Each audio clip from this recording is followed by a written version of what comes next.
Hello everyone, आज हम पढ़ने वाले हैं क्लास 9th की साइंस का चैप्टर नंबर 2 जिसका नाम है is matter around us pure. तो इस चैप्टर के कुछ पार्ट्स को आपके सिलेबस से हटा दिया गया है जिसकी वजह से ये चैप्टर काफ़ी छोटा हो गया है और आज हम इस चैप्टर को काफ़ी शॉर्ट टाइम में बेस्ट पॉसिबल एनिमेशन के थ्रू कंप्लीट करेंगे। तो चलिए स्टार्ट करते हैं। तो सबसे पहले आप लोगों से एक क्वेश्चन है कि कोई चीज़ प्योर है या इम्प्योर है, ये हम कैसे पता लगाते हैं। जैसे कि घी, दूध, स्पाइसेस, इन सब पर प्योर का टैग लगा रहता है। जैसा कि आपने कई बार इनके एड्स वगैरह में देखा होगा कि शुद्ध घी, प्योर मिल्क। तो यहाँ पर प्योर का मतलब है बिना मिलावट, मतलब कि उसमें किसी भी प्रकार की कोई मिलावट नहीं है। तो हमारे लिए तो ये चीज़ें प्योर हो जाती हैं। लेकिन जो साइंटिस्ट्स होते हैं वो कुछ अलग तरीके से सोचते हैं। उनके लिए ये जो सारी चीज़ें जो हमारे लिए प्योर होती हैं वो उनके लिए डिफरेंट डिफरेंट सब्सटेंस की मिक्सचर होती हैं। फॉर एग्जाम्पल, अगर हम बात करें मिल्क की यानी दूध की, तो हमारे लिए प्योर मिल्क वो मिल्क होता है जिसमें बाहरी सब्सटेंस की मिलावट ना हो। लेकिन साइंटिस्ट के अकॉर्डिंग मिल्क जो है वो मिक्सचर होता है वाटर, फैट और प्रोटीन का। कहने का मतलब ये है कि साइंटिस्ट के अकॉर्डिंग मिल्क एक प्योर सब्सटेंस नहीं होता। तो अगर ये सब्सटेंस भी साइंटिस्ट के अकॉर्डिंग प्योर नहीं है तो साइंटिस्ट कैसे किसी सब्सटेंस को प्योर सब्सटेंस मानते हैं। तो साइंटिस्ट के अकॉर्डिंग प्योर सब्सटेंस वही है जो कि एक सिंगल टाइप के पार्टिकल से मिलकर बना हो, या फिर उसमें और भी कोई पार्टिकल्स हो तो वो हमेशा फिक्स कंपोजिशन में हो। जैसे कि जो वाटर होता है उसका फॉर्मूला होता है H2O। तो वाटर के अंदर ये जो हाइड्रोजन और ऑक्सीजन का कंपोजिशन है वो हमेशा फिक्स होता है। इसलिए जो साइंटिस्ट हैं उन्होंने मैटर को दो सब्सटेंस में डिवाइड किया है, जो कि है प्योर सब्सटेंस और इम्प्योर सब्सटेंस। जिनमें प्योर सब्सटेंस को आगे फर्दर दो टाइप्स में डिवाइड किया गया है, जो कि है एलिमेंट्स और कंपाउंड्स। और जो इम्प्योर सब्सटेंस होते हैं उन्हें बेसिकली मिक्सचर कहा जाता है, जिन्हें हमें अब अच्छे से समझना है। तो हम शुरुआत करते हैं मिक्सचर से। तो mixture are constituted by more than one kind of pure form of matter. मतलब कि मिक्सचर्स जो है वो एक से ज्यादा प्योर फॉर्म ऑफ मैटर से मिलकर फॉर्म होते हैं। इसे आप ऐसे समझिए कि मान लो कि सोडियम क्लोराइड जो कि होता है नमक, उसे जब हम पानी में मिक्स करते हैं तो एक मिक्सचर तैयार हो जाता है। और अगर हम चाहें तो इस मिक्सचर को इवोपोरेशन की प्रोसेस से अलग अलग कर सकते हैं। और इसी के साथ सोडियम क्लोराइड जो कि एक प्योर सब्सटेंस होता है, उसे हम फिजिकल प्रोसेस से उसके केमिकल कॉन्स्टिट्यूएंट्स में ब्रेक नहीं कर सकते। तो यहाँ से हमें मिक्सचर और प्योर सब्सटेंस के बीच में एक डिफरेंस का पता चलता है, जो कि ये है कि मिक्सचर और प्योर सब्सटेंस भले ही मैटर की दो फॉर्म से मिलकर फॉर्म हो सकती हैं, लेकिन मिक्सचर को फिजिकल प्रोसेस से वापस उनके केमिकल कॉन्स्टिट्यूएंट में ब्रेक किया जा सकता है। लेकिन जो प्योर सब्सटेंस होते हैं उन्हें फिजिकल प्रोसेस से उनके केमिकल कॉन्स्टिट्यूएंट में ब्रेक नहीं किया जा सकता। ऐसे ही जो शुगर होती है वो एक टाइप की प्योर मैटर से मिलकर बनी होती है और इसका कंपोजिशन हमेशा सेम होता है। ग्लूकोज शुगर का ही एक फॉर्म होता है जिसका कंपोजिशन होता है C6H12O6 और इस कंपोजिशन को किसी भी फिजिकल प्रोसेस से अलग नहीं किया जा सकता। ऐसे ही जो सॉफ्ट ड्रिंक्स होती हैं जिन्हें हम पीते हैं, या जो सॉइल होती है, वो एक सिंगल प्योर सब्सटेंस नहीं होती, वो मिक्सचर्स होते हैं, क्योंकि ये अलग अलग टाइप के पार्टिकल से मिलकर बने होते हैं। आगे हमें देखना है टाइप्स ऑफ मिक्सचर्स को। तो जो मिक्सचर्स होते हैं वो बेसिकली दो टाइप्स के होते हैं, जो कि है होमोजीनियस मिक्सचर और हेट्रोजीनियस मिक्सचर, जिन्हें अब हमें समझना है। तो पहले हम समझते हैं होमोजीनियस मिक्सचर को। तो ये ऐसे मिक्सचर्स होते हैं जिनमें दो या दो से ज्यादा कंपोनेंट्स यूनिफॉर्मली मिक्स होते हैं। यूनिफॉर्मली का मतलब होता है कि होमोजीनियस मिक्सचर में कंपोनेंट इस तरह से मिक्स होते हैं कि दूर से देखने पर हम उन्हें पहचान नहीं पाते हैं। फॉर एग्जांपल, जो नींबू की शिकंजी होती है वो मेनली चार चीज़ों से मिलकर बनी होती है, जो कि है वाटर, शुगर, सॉल्ट और नींबू का रस। तो जब ये एक दूसरे में मिक्स हो जाती है तब एक होमोजीनियस मिक्सचर फॉर्म होता है। और जब ये मिक्सचर फॉर्म हो जाता है तो इनके सब्सटेंस जो कि मिक्स हुए हैं उन्हें हम फिर से एक दूसरे से अलग नहीं कर सकते, क्योंकि होमोजीनियस मिक्सचर के अंदर सब्सटेंस एक दूसरे में काफी अच्छी तरह से मिक्स हो जाते हैं। तो यहाँ से तो एक और कंफ्यूजन हमारे लिए पैदा हो गई कि ये प्रॉपर्टी तो प्योर सब्सटेंस की होती है कि उनको उसके कॉन्स्टिट्यूएंट में फिजिकल प्रोसेस से ब्रेक नहीं किया जा सकता। तो इसमें डिफरेंस ये होता है कि प्योर सब्सटेंस का कंपोजिशन हमेशा फिक्स होता है और होमोजीनियस मिक्सचर का कंपोजिशन ऐसे कोई फिक्स नहीं होता। फॉर एग्जांपल, जब हम नींबू पानी बनाते हैं तो अगर हम शुगर को 2 स्पून की जगह 3 स्पून डाल दें, या फिर पानी 1 ग्लास की जगह 1.5 ग्लास डाल दें, तब भी वो नींबू पानी ही बनेगा। कंपोजिशन डिफरेंट होने से ऐसा नहीं होगा कि यहाँ पर नींबू पानी की जगह पर कुछ और फॉर्म हो जाएगा। वहीं पर प्योर सब्सटेंस में ऐसा नहीं होता। अगर यहाँ पर कंपोजिशन में कोई भी डिफरेंस आता है तो वो पूरा सब्सटेंस ही चेंज हो जाता है। इसके बाद हमें देखना है दूसरे टाइप के मिक्सचर को, जो कि है हेट्रोजीनियस मिक्सचर। तो ये वो मिक्सचर होते हैं जिनके जो कंपोनेंट्स होते हैं वो एक दूसरे में कंप्लीटली डिसॉल्व नहीं होते और इनका जो कंपोजिशन होता है वो यूनिफॉर्म नहीं होता, और इन मिक्सचर्स को हम फिजिकल प्रोसेस से सेपरेट कर सकते हैं। For example, mixture of sand and water. तो रेत और वाटर का जो मिक्सचर होता है उसमें रेत जो है वो कुछ टाइम बाद नीचे सेटल हो जाती है। और ये जो हेट्रोजीनियस मिक्सचर होते हैं उनकी बाउंड्रीज का जो सेपरेशन होता है वो विजिबल होता है, यानी कि हम हेट्रोजीनियस मिक्सचर के कंपोनेंट्स को फिजिकल प्रोसेस से सेपरेट कर सकते हैं। इसके बाद हम देखते हैं कुछ डिफरेंसेस को होमोजीनियस और हेट्रोजीनियस मिक्सचर्स में। तो पहला है homogeneous mixtures have a uniform composition through out. मतलब होमोजीनियस मिक्सचर में कंपोनेंट्स का जो कंपोजिशन होता है वो यूनिफॉर्म होता है और हेट्रोजीनियस मिक्सचर का कंपोजिशन नॉन यूनिफॉर्म होता है। इसके बाद जो होमोजीनियस मिक्सचर्स के जो कंपोनेंट होते हैं हम उन्हें अपनी आंखों से नहीं देख पाते, वहीं पर जो हेट्रोजीनियस मिक्सचर्स के कंपोनेंट्स होते हैं वो हमें विजिबल होते हैं अपनी आंखों से। इसके साथ जो होमोजीनियस मिक्सचर्स होते हैं उन्हें हम फिजिकल प्रोसेस से सेपरेट नहीं कर सकते, वहीं पर जो हेट्रोजीनियस मिक्सचर्स होते हैं उन्हें हम फिजिकल प्रोसेस से सेपरेट कर सकते हैं। तो ये थे मिक्सचर्स के दो टाइप। आगे हमें समझना है मिक्सचर्स के अंदर 3 पार्ट को, जो कि है सॉल्यूशन, सस्पेंशन और कोलॉइड। तो हम सबसे पहले समझते हैं सॉल्यूशन को। तो सॉल्यूशन एक होमोजीनियस मिक्सचर होता है दो या उससे ज्यादा सब्सटेंस का। फॉर एग्जांपल, लेमनेड यानी कि नींबू शिकंजी। जनरली जब हम सॉल्यूशन वर्ड सुनते हैं तो हमारे दिमाग में ये आता है कि सॉल्यूशन एक लिक्विड का मिक्सचर होता है जिसमें कि गैस या सॉलिड मिक्स हो, लेकिन एक्चुअल में ऐसा नहीं होता है, क्योंकि हमें ऐसे भी सॉल्यूशन देखने को मिलते हैं जिनमें सॉलिड में सॉलिड मिक्स हो और ऐसे भी सॉल्यूशन देखने को मिलते हैं जिनमें कि गैस में गैस मिक्स हो। और बात करें इनके एग्जाम्पल की तो वो हो जाएंगे एलॉयज, जो कि परफेक्ट एग्जाम्पल है सॉलिड सॉलिड सॉल्यूशन का, और गैस टू गैस सॉल्यूशन का अच्छा एग्जाम्पल हो जाएगा एयर। आपकी एनसीईआरटी में अलॉय वाले पार्ट को मोर टू नो करके दिया है, जिसे हम थोड़ा सा शॉर्ट में देख लेते हैं। तो अलॉयज जो है वो मिक्सचर होते हैं दो या उससे ज्यादा मेटल्स के या नॉन मेटल्स के, जिन्हें हम फिजिकल मेथड से सेपरेट नहीं कर सकते। तो अब आप कहेंगे जब हम अलॉयज को फिजिकल मेथड से सेपरेट नहीं कर सकते तो इन्हें मिक्सचर क्यों कहते हैं, प्योर सब्सटेंस क्यों नहीं? तो ऐसा इसीलिए होता है क्योंकि जो अलॉयज होते हैं वो अपने कॉन्स्टिट्यूएंट्स की प्रॉपर्टीज शो करते हैं और इनका कंपोजिशन भी वेरिएबल हो सकता है। तो यहाँ से हमें मिक्सचर और प्योर सब्सटेंस के बीच में एक और पॉइंट पता चलता है, जो कि ये है कि मिक्सचर्स अपने कॉन्स्टिट्यूएंट की प्रॉपर्टी शो करते हैं, वहीं पर प्योर सब्सटेंस की प्रॉपर्टी उनकी कॉन्स्टिट्यूएंट से बिल्कुल डिफरेंट होती है। फॉर एग्जाम्पल जैसे कि सॉल्ट सॉल्यूशन होता है वो हमेशा खारा ही होता है, शुगर सॉल्यूशन हमेशा मीठा ही होता है। तो कहने का मतलब ये है कि मिक्सचर्स अपने कॉन्स्टिट्यूएंट्स की प्रॉपर्टी को शो करते हैं, वहीं पर जो प्योर सब्सटेंस होता है उसकी प्रॉपर्टी उसकी कॉन्स्टिट्यूएंट्स से बिल्कुल डिफरेंट होती है। फॉर एग्जाम्पल H2O वाटर, तो वाटर एक प्योर सब्सटेंस होता है जो कि हाइड्रोजन और ऑक्सीजन से मिलकर बना होता है और इसकी प्रॉपर्टीज इसके कॉन्स्टिट्यूएंट की प्रॉपर्टी से बिल्कुल डिफरेंट होती हैं। इसके बाद हम आगे समझते हैं सॉल्यूशन को। तो जो सॉल्यूशन होता है उसमें सॉल्यूट और सॉल्वेंट प्रेजेंट होते हैं एज अ कंपोनेंट्स, और जो कंपोनेंट लार्जर क्वांटिटी में प्रेजेंट होता है या फिर जो कंपोनेंट दूसरे कंपोनेंट को डिसॉल्व करता है उसे सॉल्वेंट कहते हैं। वहीं पर जो कंपोनेंट डिसॉल्व होता है या कम क्वांटिटी में प्रेजेंट होता है उसे सॉल्यूट कहा जाता है। और बात करें इनके एग्जांपल्स की तो वो हो जाएंगे sugar solution, salt solution, soda water solution etcetera. तो इन तीनों सॉल्यूशन में जो वाटर है वो सॉल्वेंट है, और बाकी जो चीज़ें हैं जैसे कि शुगर, सॉल्ट और सोडा जिसमें कि CO2 होता है वो सब सॉल्यूट हैं। आपको ये बात याद रखना है कि वाटर जो है वो यूनिवर्सल सॉल्वेंट होता है, यानी कि ये ज़्यादातर सभी चीज़ों को अपने अंदर डिसॉल्व कर लेता है। इसके बाद हमें देखना है सॉल्यूशन की प्रॉपर्टीज़ को। तो सॉल्यूशन की पहली प्रॉपर्टी है कि ये एक होमोजीनियस मिक्सचर होता है, और इसकी दूसरी प्रॉपर्टी है कि इसके पार्टिकल्स काफ़ी छोटे छोटे होते हैं साइज में।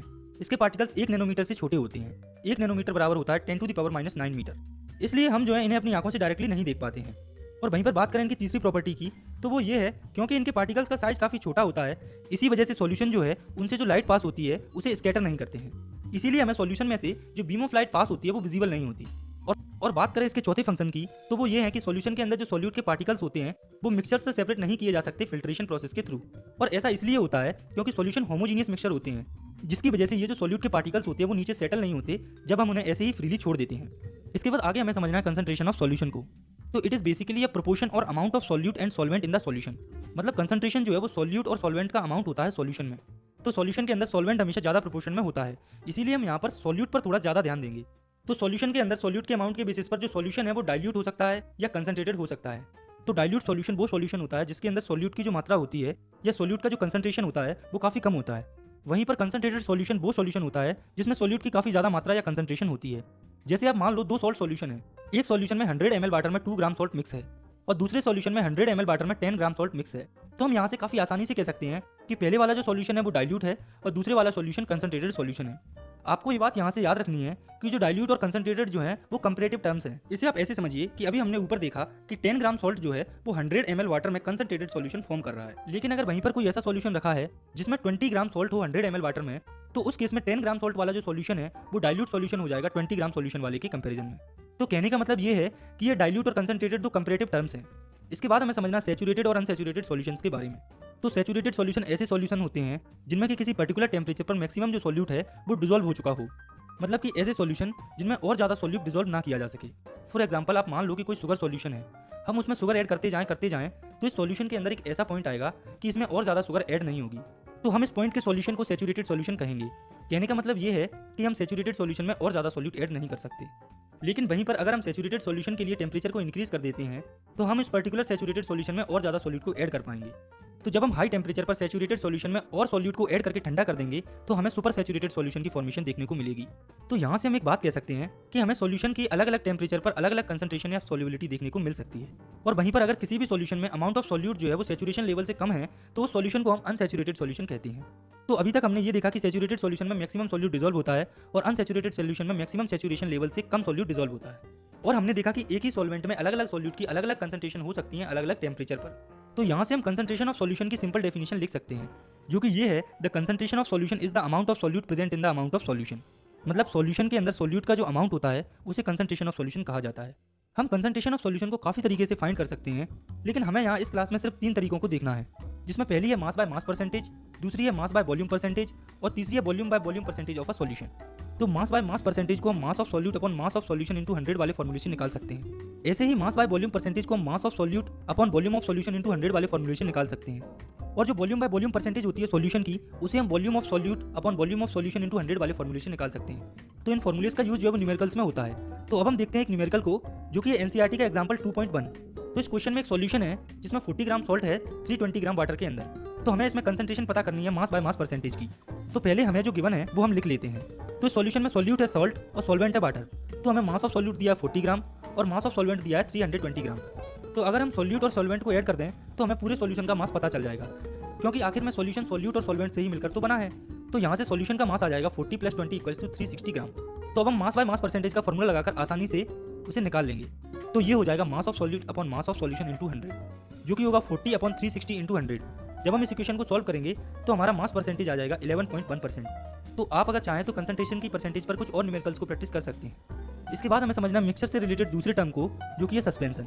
तो सस्पेंशन जो है वो हेट्रोजीनियस मिक्सर होता है, जिसमें जो सॉल्यूट के पार्टिकल्स होते हैं वो डिसॉल्व नहीं होते, बल्कि ऐसे ही सस्पेंडेड रहते हैं बल्क ऑफ मीडियम में। इसकी प्रॉपर्टीज से आप इसे और अच्छे से समझ जाएंगे। आइए देखते हैं इसकी प्रॉपर्टीज को। तो सस्पेंशन की पहली प्रॉपर्टी है इट इज हेट्रोजीनियस मिक्सर। मतलब सस्पेंशन एक हेट्रोजीनियस मिक्सर होता है, यानी कि इनके अंदर पार्टिकल्स नॉन यूनिफॉर्मली डिस्ट्रीब्यूटेड होते हैं। इसकी दूसरी प्रॉपर्टी है कि हम सस्पेंशन के पार्टिकल्स को नेक्ड आइज से देख सकते हैं। इसकी तीसरी प्रॉपर्टी है, तो ये वाली जो प्रॉपर्टी है वो काफी इंपॉर्टेंट प्रॉपर्टी है, तो आपको इसे याद रखना है। और वो ये है कि जो सस्पेंशन होता है वो बीम ऑफ लाइट को स्कैटर करता है, जो कि उससे पास होती है और उस पाथ को विजिबल बनाता है। लेकिन इसके अंदर भी एक पॉइंट होता है कि ये लाइट तभी स्कैटर करता है जब ये फ्रेशली प्रिपेयर्ड हो। कुछ टाइम बाद ये लाइट को स्कैटर नहीं करता, यानी कि जब ये ताज़ा होता है, फ्रेशली प्रिपेयर्ड होता है, तब वो लाइट को स्कैटर करता है। उसके बाद में कुछ टाइम बाद ये लाइट को स्कैटर करना बंद कर देता है। और बात करें इसकी चौथी प्रॉपर्टी की, तो वो ये है कि जो सस्पेंशन होता है अगर हम उसको अनडिस्ट्रीब्यूटेड छोड़ देते हैं तो उसमें सॉल्यूट के जो पार्टिकल्स होते हैं वो नीचे सेटल डाउन हो जाते हैं, और हम जो है उन्हें चाहे तो फिल्ट्रेशन की प्रोसेस से सेपरेट कर सकते हैं। इसलिए तो सिर्फ फ्रेशली प्रिपेयर्ड सस्पेंशन ही लाइट को स्कैटर करता है, क्योंकि बाद में जो सॉल्यूट के पार्टिकल्स होते हैं उसके अंदर वो नीचे सेटल डाउन हो जाते हैं, जिससे कि लाइट की स्कैटरिंग नहीं होती। इसके बाद हमें समझनी है मिक्सर्स की तीसरी टर्म को, जो कि है कोलोइडल सॉल्यूशन। तो कोलोइडल सॉल्यूशन वो सॉल्यूशन होते हैं जिनके पार्टिकल्स का साइज ट्रू सॉल्यूशन से बड़ा होता है और सस्पेंशन से छोटा होता है। मतलब इनका साइज बीच का होता है। इनका साइज सस्पेंशन से छोटा होने के कारण ये मिक्सर्स होमोजीनियस दिखता है, लेकिन ये सॉल्यूशन एक्चुअल में हेट्रोजीनियस होता है। और इनके पार्टिकल्स का स्मॉल साइज होने की वजह से कोलोइडल सॉल्यूशन के पार्टिकल्स को हम नेक्ड आइज से नहीं देख पाते, लेकिन ये जो सॉल्यूशन होते हैं वो लाइट को काफी अच्छे से स्कैटर करते हैं। तो इन तीनों मिक्सर्स में सिर्फ कोलोइडल सॉल्यूशन एक ऐसा सॉल्यूशन होता है जो कि लाइट को अच्छे से स्कैटर करता है। तो आप देखिए, जो ट्रू सॉल्यूशन होते हैं वो बिल्कुल लाइट को स्कैटर नहीं करते, वहीं पर जो सस्पेंशन होते हैं वो तभी लाइट को स्कैटर करते हैं जब वो फ्रेशली प्रिपेयर्ड हों। लेकिन जो कोलोइडल सॉल्यूशन होते हैं वो हमेशा ही लाइट को स्कैटर करते हैं। और ये जो लाइट के स्कैटर होने की प्रोसेस होती है इसे टिंडल इफेक्ट भी कहा जाता है। और ये जो टिंडल इफेक्ट होता है वो हमें देखने को मिलता है जब एक रूम में लाइट की बीम एंटर करती है एक छोटे से होल से। तो ये जो छोटे से होल से हमें टिंडल इफेक्ट इसलिए देखने को मिलता है क्योंकि एयर में डस्ट और स्मोक के पार्टिकल्स प्रेजेंट होते हैं। आपने देखा भी होगा कि हमें एयर और डस्ट पार्टिकल्स लाइट की वजह से ही कई बार देखने को मिलते हैं। तो ये सब टिंडल इफेक्ट के कारण होता है। इसको और अच्छे से समझने के लिए आप नजर डालिए इस डायग्राम पर। इसमें दो सॉल्यूशन रखे हुए हैं, जिसमें एक है कॉपर सल्फेट सॉल्यूशन जो कि एक ट्रू सॉल्यूशन है, दूसरा है वाटर और मिल्क का मिक्सचर जो कि एक कोलोइडल सॉल्यूशन है। तो जब एक टॉर्च से इन दोनों सॉल्यूशन पर लाइट को डाला जाता है तो जो ट्रू सॉल्यूशन है यानी कि कॉपर सल्फेट सॉल्यूशन वो लाइट को स्कैटर नहीं करता और टिंडल इफेक्ट शो नहीं करता। लेकिन जो कोलोइडल सॉल्यूशन है उसमें से जो लाइट है वो पास होती हुई दिखती है और लाइट स्कैटर होती है और हमें टिंडल इफेक्ट देखने को मिलता है। इसके बाद आगे हमें समझना है कोलोइड्स की प्रॉपर्टीज को। तो जो कोलोइड्स होते हैं वो हेट्रोजीनियस मिक्सर होते हैं। इनकी दूसरी प्रॉपर्टी है कोलोइड के पार्टिकल्स का साइज काफी छोटा होता है, इसलिए हम इन्हें अपनी आंखों से नहीं देख पाते। और भले ही इनका साइज छोटा होता है लेकिन इनका साइज इतना भी छोटा नहीं होता कि ये लाइट के पार्टिकल्स को स्कैटर ना कर सकें। कहने का मतलब ये है कि कोलोइड्स के पार्टिकल्स लाइट को स्कैटर करते हैं और टिंडल इफेक्ट शो करते हैं। और बात करें इसकी अगली प्रॉपर्टी की, तो वो ये है कि कोलोइड्स के पार्टिकल्स सेटल डाउन नहीं होते जब हम इन्हें अनडिस्टर्ब्ड छोड़ देते हैं। मतलब कि कोलोइड्स जो है वो काफी स्टेबल होते हैं। और इसी के साथ कोलोइड्स के जो पार्टिकल्स होते हैं उन्हें हम फिल्ट्रेशन की प्रोसेस से सेपरेट नहीं कर सकते, लेकिन इनके पार्टिकल्स को सेपरेट करने के लिए एक स्पेशल टेक्निक होती है सेंट्रीफिकेशन की। कोलोइड सॉल्यूशन के बारे में एक और इंपॉर्टेंट चीज है जो आपको समझनी है, और वो ये है कि कोलोइड सॉल्यूशन के दो कंपोनेंट होते हैं, डिस्पर्स्ड फेज और डिस्पर्स्ड मीडियम। तो जो सॉल्यूट लाइक कंपोनेंट होते हैं या डिस्पर्स्ड पार्टिकल्स होते हैं कोलोइड में, वो डिस्पर्स्ड फेज फॉर्म करते हैं। मतलब डिस्पर्स्ड फेज जो है वो कम क्वांटिटी में होती है, जैसे कि सॉल्यूट होता है सॉल्यूशन के अंदर, और जो कंपोनेंट जिसमें कि डिस्पर्स्ड फेज घुली होती है उसे डिस्पर्जन मीडियम कहा जाता है। आपको यहाँ पर बस इतना याद रखना है, जिस तरह ट्रू सॉल्यूशन में सॉल्यूट और सॉल्वेंट होते हैं उसी तरह से कोलोइड्स में डिस्पर्स्ड फेज और डिस्पर्जन मीडियम होते हैं, जहाँ पर डिस्पर्स्ड फेज सॉल्यूट होता है एक तरह से और डिस्पर्जन मीडियम सॉल्वेंट होता है। इसके बाद हमें एक टेबल दी हुई है जो कि है एनसीईआरटी टेबल 2.1, जिसमें कोलोइड्स के कुछ एग्जांपल दिए हुए हैं उनके डिस्पर्स्ड फेज और डिस्पर्जन मीडियम के साथ। इसे आपको पढ़ लेना है। आगे हमें समझना हमारे अगले टॉपिक को, जो कि है फिजिकल चेंज और केमिकल चेंज। तो पिछले चैप्टर में हमने पढ़ा था मैटर की फिजिकल प्रॉपर्टीज के बारे में, जिन्हें कि हम डायरेक्टली देख पाते हैं, जो कि है colour, hardness, rigidity, fluidity, density, melting point, boiling point etcetera. और ऐसे ही मैटर की जो इंटर कन्वर्जन की प्रोसेस होती है, यानी कि एक स्टेट से दूसरे स्टेट में कन्वर्ट होने की प्रोसेस, वो भी फिजिकल प्रोसेस होती है। जैसे कि जो वाटर और कुकिंग ऑयल होता है वो दोनों ही लिक्विड होते हैं, मतलब कि इनकी फिजिकल प्रॉपर्टीज में कुछ ना कुछ सिमिलरिटीज हैं। वहीं पर हम बात करें इनकी केमिकल कैरेक्टरिस्टिक्स की, तो ये जो है वो डिफरेंट होती हैं। जैसे कि हम जानते हैं कि ऑयल जो है वो आग में जल जाता है, लेकिन वाटर जो है वो एज अ फायर एक्सटेंजर यूज किया जाता है। तो ये ऑयल की केमिकल प्रॉपर्टी ही है जो उसे डिफरेंट बनाती है। तो ये तो जनरल जानने वाली बात थी। आप यहाँ इनके बीच में कुछ डिफरेंसेस को देखिए, जिससे कि ये दोनों चेंजेस आपकी अच्छे से समझ में आ जाएंगे। तो इनके डिफरेंसेस का पहला पॉइंट है physical changes related to physical properties and chemical changes related to chemical properties. मतलब कि जो फिजिकल चेंज होते हैं वो फिजिकल प्रॉपर्टीज की वजह से होते हैं, और जो केमिकल चेंज होते हैं वो केमिकल प्रॉपर्टीज की वजह से होते हैं। इनके डिफरेंस का दूसरा पॉइंट है फिजिकल चेंजेस आर रिवर्सिबल। मतलब कि एक बार फिजिकल चेंज हो जाए फिर भी मैटर दोबारा उसी कंडीशन में रिवर्स हो सकता है।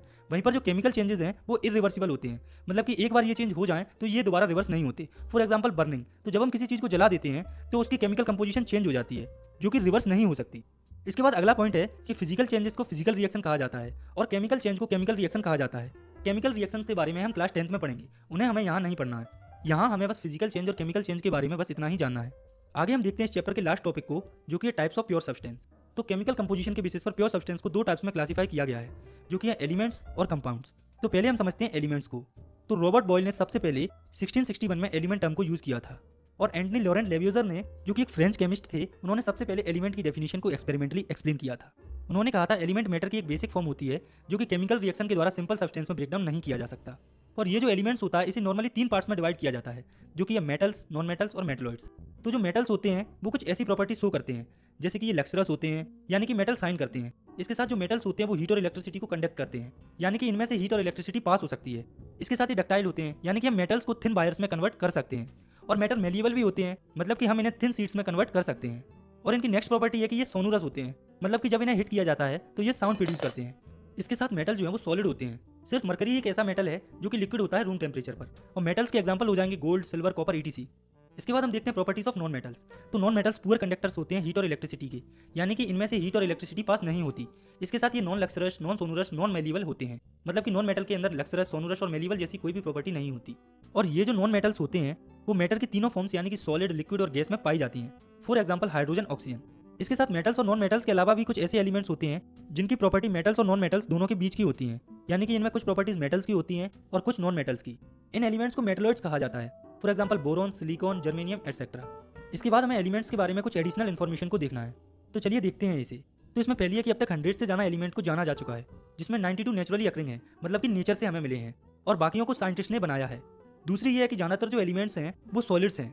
और तीसरी इन्फॉर्मेशन है कि 11 एलिमेंट्स रूम टेम्परेचर पर गैसियस स्टेट में प्रेजेंट होते हैं, और 2 एलिमेंट्स जो कि हैं मरकरी और ब्रोमीन, वो जो है वो लिक्विड होते हैं रूम टेम्परेचर पर। तो ये क्यों होता है, कैसे होता है, ये सब हमें इस क्लास में नहीं जानना, हमें यहाँ बस इतना ही जानना है। इसके बाद हमें देखना है प्योर सब्सटेंस के दूसरे टाइप को, जो कि है कंपाउंड्स। तो compound is a substance composed of 2 और more elements chemically combined with one another in a fixed proportion. मतलब कि 2 एलिमेंट्स फिक्स प्रोपोर्शन में केमिकली जब कंबाइंड होते हैं तब कंपाउंड फॉर्म होता है। इसके बाद हमें देखनी है कंपाउंड्स की कुछ प्रॉपर्टीज को। तो इनकी पहली प्रॉपर्टी है कि कंपाउंड्स में एलिमेंट का कंपोजिशन हमेशा फिक्स होता है। तो इस कंपोजिशन में अगर थोड़ा भी चेंज आता है तो रिजल्ट टोटली डिफरेंट हो जाता है। और कंपाउंड्स की अगली प्रॉपर्टी है the new substance formed has totally different properties. मतलब कि जो कंपाउंड्स की प्रॉपर्टी होती है वो उसके कॉन्स्टिट्यूएंट्स जिनसे कि वो बना होता है उससे टोटली डिफरेंट होती हैं। इसके साथ हम जो है वो कंपाउंड्स के कॉन्स्टिट्यूएंट्स को फिजिकल मेथड से सेपरेट नहीं कर सकते हैं। तो इस पूरे चैप्टर में स्टूडेंट्स को सबसे ज़्यादा कंफ्यूजन 2 टर्म्स के बीच में होती है, जो कि है मिक्सचर्स और कंपाउंड। तो इन दोनों के बारे में हम ऊपर अच्छे से समझ चुके हैं। यहाँ हमें इनके बीच में कुछ डिफरेंसेस को देखना है, जिससे ये हमें और अच्छे से समझ में आ जाएंगे। तो मिक्सचर्स में पहला पॉइंट है एलिमेंट और compound just mix together to form mixtures and no new compound is formed. मतलब कि एलिमेंट्स और कंपाउंड ऐसे ही मिक्स हो जाते हैं मिक्सचर को फॉर्म करने के लिए, और इस प्रोसेस में कोई भी नया कंपाउंड फॉर्म नहीं होता। जबकि कंपाउंड में जो एलिमेंट्स होते हैं वो रिएक्ट करते हैं एक दूसरे के साथ नया कंपाउंड फॉर्म करने के लिए। इसके साथ जो मिक्सचर होता है इसका कंपोजिशन वेरिएबल होता है, मतलब कि मिक्सचर्स के अंदर एलिमेंट के कंपोजिशन चेंज होता रहता है या फिर चेंज हो सकता है। वहीं पर कंपाउंड्स के अंदर कंपोजिशन हमेशा फिक्स होता है। इसके अलावा जो मिक्सचर्स होते हैं वो अपने कॉन्स्टिट्यूएंट की प्रॉपर्टी शो करते हैं, वहीं पर जो कंपाउंड होता है उसकी प्रॉपर्टी उसके कॉन्स्टिट्यूएंट पार्टिकल से बिल्कुल अलग होती है। और जो मिक्सचर्स के कॉन्स्टिट्यूएंट्स होते हैं उन्हें फिजिकल मेथड से सेपरेट किया जा सकता है, वहीं पर जो कंपाउंड्स होते हैं उन्हें फिजिकल मेथड से सेपरेट नहीं किया जा सकता। इन्हें सिर्फ केमिकल या इलेक्ट्रोकेमिकल रिएक्शन से ही सेपरेट किया जा सकता है। इसके बाद आप नजर डालिए इस टेबल पर। तो इसमें मैटर को 2 पार्ट्स, जो कि ये प्योर सब्सटेंस और मिक्सचर्स में क्लासिफाई किया हुआ है। इनमें से प्योर सब्सटेंस को फर्दर एलिमेंट्स और कंपाउंड में डिस्क्राइब किया है, और मिक्सचर्स को भी होमोजीनियस और हेटेरोजीनियस में क्लासिफाई किया है। इन सभी के बारे में एक बार हम डिटेल स्टडी कर चुके हैं, लेकिन आप इनको याद रखने के लिए इस टेबल को 2 या 4 बार अच्छे से पढ़ सकते हैं। तो इसी के साथ हमारा ये जो चैप्टर वो यहाँ पर खत्म होता है। आई होप आपको अच्छे से समझ में आया होगा। अगर ये वीडियो पसंद आई है तो आप इसे लाइक कर सकते हैं, और चाहें तो आप इस चैनल को भी सब्सक्राइब कर सकते हैं। तब तक के लिए thanks for watching, take care, bye.